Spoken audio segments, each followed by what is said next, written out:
Common faults. Insufficient horizontal space allowed for the expected information. Too much printed information. Lack of printed lines where information is to be handwritten. Lack of proper identification of forms so that a form for one purpose can be confused for a form of a different purpose. Poor separation of various sections of the form which makes it difficult and confusing to complete and to extract information from it. Inadequate margins. The space for a signature placed too near the bottom edge of the paper. Disadvantage of using forms. Forms don't give answer to individual problem explanation. Sometimes require explanation and assistance in host to use them. Essential features of good office forms. The writing surface, the style of print, the proper sequence of information and method of entry should be easy for rapid completion of forms. Good appearance and balanced arrangements of information of the form. Adequate space should be provided for the expected information. Every form must have a title and logical sequence. Space for filing, perforation, and use of window envelopes where necessary. The cost of forms must be low and the benefits from the use must be higher than the initial cost. The method of reproduction, quality of paper, and color must be appropriate. Health and safety. By the end of the topic, the officer should be able to A. Identify different types of health and safety hazards in the office environment. B. Explain health and safety preventive measures that should be established in an office. C. Identify the health, safety equipment and gadgets and their location within an office.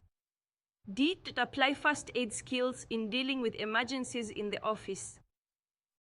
Health and safety preventive measures. An office does not have an agreed definition, but it is normally regarded as a place of work where clerical and administrative work activities are carried out.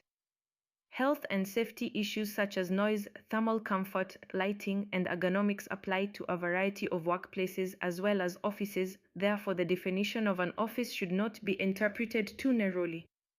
Housekeeping.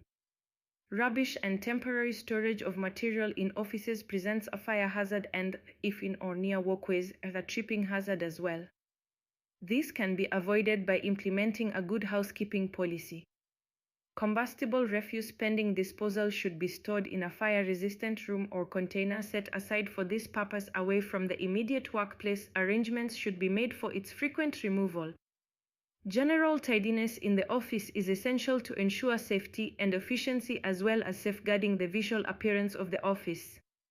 All floors, passageways, walkways, stairs, and other access routes must be kept clear of goods and equipment. Fire safety. Fire routes and exits must be adequately signed and kept clear at all times, especially of combustible materials and sources of ignition. Fire doors should be kept shut as appropriate and never wedged or propped open. Any flammable office materials should be stored in appropriate flammables containers and volumes kept to a minimum. Once a fire takes a hold, it will continue to develop as long as there is fuel and oxygen to support combustion. This is why it is so important not to have combustible materials in escape routes and unnecessary stored combustible materials such as paper, cardboard, or plastics in offices and storerooms. Electrical risks. Electrical appliances and equipment should be purchased from a reputable suppliers, manufactured to an appropriate standard, and where possible they must be CE marked and BS approved. The equipment should be used correctly and not abused. There should be no unauthorized repairs and the equipment should be periodically subject to a portable appliance test (PAT).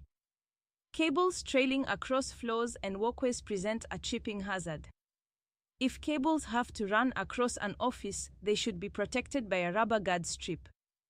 In addition, in many offices there are too few installed sockets for services to be supplied. In such cases, it is acceptable to supply an extension board provided each outlet feeds only low-current equipment up to a total current of 13 amps.